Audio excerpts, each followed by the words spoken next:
Salut tout le monde, j'espère que vous allez bien. Je vous fais une petite vidéo aujourd'hui puisque j'ai eu une discussion hyper intéressante hier en fait avec un ami qui est aussi l'un de mes abonnés qui me suit sur les réseaux, sur YouTube, etc.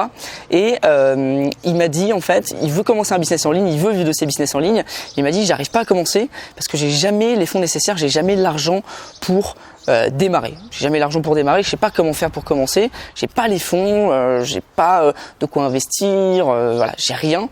Enfin, j'ai une petite centaine d'euros. Comment est-ce que je peux faire et en fait, je me suis rendu compte qu'il y a beaucoup de gens que ça bloquait, le capital de départ, que t'as pas d'argent au début. Comment est-ce que tu fais pour te lancer? Comment est-ce que tu fais pour créer un business, gagner de l'argent avec très peu au départ? Est-ce que c'est possible en fait? Et moi, je lui dis, effectivement, le truc c'est un des plus gros blocages au départ, mais là l'idée c'est pas de créer une start-up, c'est pas de créer un truc technologique où tu dois faire une levée de fonds, où tu dois avoir des gros capitaux, c'est pas de l'immobilier où tu dois quand même avoir un investissement de départ ou même un salaire récurrent. Là l'idée c'est de créer un business donc avec pas beaucoup d'argent. Donc c'est largement possible. Alors évidemment il y a différentes étapes. Si tu veux par exemple faire du dropshipping sur Shopify, il faut investir dans la pub, il faut investir dans le SEO, etc. Moi je te recommande de pas choisir cette solution au début. C'est un exemple, hein, bien entendu, il y a d'autres exemples où il faut de l'argent, mais je te conseille de pas choisir cette solution. Si tu veux vraiment démarrer un business sans argent, il y a largement d'autres possibilités. Tu peux notamment par exemple faire de l'affiliation, c'est très peu coûteux, avec les personas ou alors en créant un blog, en créant une chaîne YouTube. Tout ça, ça coûte 0 €, ça coûte bonbon, vraiment. Donc tu peux vraiment faire ces business là. Après, si tu as un petit peu d'argent et que tu veux pas faire de YouTube, tu veux pas faire de l'affiliation, tu peux aussi très bien choisir de faire du dropshipping sur eBay par exemple. Dropshipping sur eBay, tu peux commencer avec entre 50 et 100 € pour avoir un petit matelas de sécurité, même si c'est pas forcément utile. Et ce qui est bien, c'est que tu peux utiliser la puissance de la marketplace eBay pour faire du dropshipping. T'as pas besoin de faire de pub, t'as pas besoin de faire de la pub Facebook ou Google ou Snapchat ou trouver des influenceurs. Donc ça c'est intéressant. Et sinon tu peux carrément aussi faire totalement autre chose, c'est-à-dire commencer avec par exemple des microservices, vendre sur 5 €, vendre sur Fiverr. Et ça aussi ça te coûte 0 €. Donc franchement, pour moi c'est une excuse en fait de dire qu'on n'a pas d'argent. C'est ce que je lui ai dit. Je lui ai dit, c'est le problème que j'ai eu moi il y a quelques mois, quelques années quand j'ai commencé. En fait, c'est que, alors premièrement, j'ai eu plusieurs problèmes. Le numéro 1, c'est que je changeais tout le temps d'idée de business. Au début, je suis parti sur un blog, ensuite je suis parti sur Shopify, ensuite je suis parti sur eBay. Et en fait, à chaque fois, je commençais un tout petit peu. Je taffais une semaine et j'avais un peu le syndrome de l'objet brillant, c'est-à-dire que je changeais, je me disais ça c'est mieux, je me cassais et je faisais autre chose. Et ça, c'était totalement inutile. Alors, ok, ça t'apprend à aimer un petit peu, à voir si t'aimes, à tester le business model. Mais dans un deuxième temps, ça te fait perdre du temps et surtout ça te montre pas vraiment si t'aimes ou pas parce que t'es resté qu'une semaine dessus et t'as changé directement. Donc c'est pas forcément la meilleure solution. Le deuxième problème que j'ai rencontré, c'est que j'avais pas beaucoup d'argent. Donc j'ai commencé Shopify. Je vous l'avais dit dans une vidéo, j'ai mis 100 €, j'ai cliqué 100 € en pub et j'ai absolument tout perdu. J'ai mis de la pub Facebook, j'avais un shop sur les chiens et les chats, les accessoires. J'avais tout perdu et du coup je suis passé sur eBay. Donc au final c'était un mal pour un bien parce que je suis pas resté longtemps. Je suis allé sur eBay et eBay ça a fonctionné pour moi. Mais vraiment, si t'as pas d'argent, moi je te conseille les microservices, dropshipping eBay, affiliation, et il y a plein d'autres idées de business. Moi, c'est celle que je connais, c'est celle que j'ai là, c'est celle que j'ai mise en place. Donc c'est normal que je te conseille ça.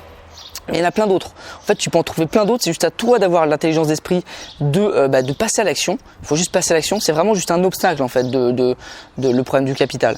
C'est-à-dire que tu te dis ouais j'ai pas l'argent. En fait c'est juste que tu repousses la chose, tu repousses l'échéance. T'as juste pas envie de le faire, t'as juste pas envie de commencer. T'es trop bien, t'es dans ton confort, t'es dans ta petite routine, t'es dans ce que tu fais tous les jours. Et du coup t'as pas envie de changer. Et du coup tu te dis ouais non mais c'est un problème de capital, c'est un problème d'argent. C'est juste que j'ai pas assez. Alors qu'en fait c'est pas ça. C'est pas ça ton problème. Ton problème c'est que t'as la flemme en fait de commencer, tu repousses, en fait t'as l'envie à l'intérieur mais t'as pas la motivation et la discipline à l'extérieur. Alors que c'est ça le plus important, c'est d'avoir la motivation, la discipline, de mettre ça en place. Et ça c'est des choses vraiment que les gens qui en réussissent ont et que les gens qui réussissent pas n'ont pas en fait. C'est créer des habitudes, avoir des habitudes tous les jours, une routine qui fonctionne, une routine optimale. Parce qu'il y a des mauvaises routines, il y a des bonnes routines. Par exemple si tu regardes Netflix tous les jours, c'est une routine mais c'est pas une bonne routine, ça va pas te faire réussir. Alors que si tous les jours tu lis 15 minutes, si tous les jours tu écoutes un podcast 15 minutes le matin, si tous les jours le matin tu vas courir ou tu fais du yoga, ça c'est une routine positive et c'est ça qui va te mettre dans de bonnes conditions pour réussir. Moi ce que je te conseille, si vraiment t'as pas d'argent et que tu veux démarrer, eh bien tout simplement tu réfléchis, tu te dis est-ce que c'est vraiment l'argent le problème? Est-ce que c'est vraiment l'argent? Si c'est vraiment l'argent, c'est que tu dois changer le business model, c'est que ton business model est trop gros pour toi. Ou alors c'est que tu veux créer une start-up, un truc technologique ou un business qui demande vraiment des investissements et là du coup tu as besoin d'investisseurs. Donc là tu n'as pas besoin d'argent non plus, il faut juste que tu ailles voir des investisseurs, que tu ailles dans des organismes qui gèrent ça, notamment BPI France ou tout ça, dans des banques d'investissement et c'est là que tu vas trouver l'argent. D'accord? Donc même si tu veux une start-up et que tu n'as pas d'argent, tu peux le faire, il faut juste trouver des investisseurs. Et par contre, si tu veux pas une start-up, si tu veux juste un petit business en ligne tranquille, et bien là tu peux trouver des éléments qui vont te permettre ou des idées de business qui vont te permettre de commencer sans argent. Honnêtement, moi je l'ai fait, il y a beaucoup de gens qui l'ont fait et tu peux le faire toi aussi. Donc la question de l'argent, je voulais l'évoquer aujourd'hui parce que j'ai énormément de gens qui me le disent par mail, par Facebook, etc. qui disent mais Pierre Elliott, j'ai pas l'argent, comment je fais pour commencer? Même sur eBay, j'ai pas l'argent, j'ai 100 €, comment je fais pour démarrer? Tu peux absolument démarrer, ça pose pas de problème, vraiment. Il faut juste que tu aies la motivation, la discipline et tout ira pour toi. Voilà, faut que tu appliques bien les méthodes, faut que tu te formes, que tu regardes des vidéos YouTube ou autres. Alors attention, les vidéos YouTube c'est trompeur, il faut pas non plus en regarder 50 par jour parce qu'au final on passe jamais à l'action. Donc t'en regardes un petit peu et puis après tu appliques ce que tu vois, notamment si c'est une formation, une vidéo YouTube, peu importe, tu appliques ce que tu vois, tu appliques ce qu'on t'enseigne et tu mets en place et les résultats vont venir si tu as de la discipline et de la motivation. Il s'agit pas de le faire une fois et de réussir une fois, il s'agit de réussir à chaque fois que tu tentes, ok? Donc tu vas tenter des choses, des business de mettre en place et dès que ça réussit, eh bien tu te focuses là-dessus, tu focuses sur les choses qui fonctionnent. Voilà, c'est ce que je voulais te dire aujourd'hui parce qu'il y a beaucoup de gens vraiment qui se plaignent de ne pas avoir d'argent, qui disent qu'ils ne peuvent pas commencer un business parce qu'ils n'ont pas d'argent, mais pour moi c'est une excuse et je pense que beaucoup d'entrepreneurs vous diront ça également.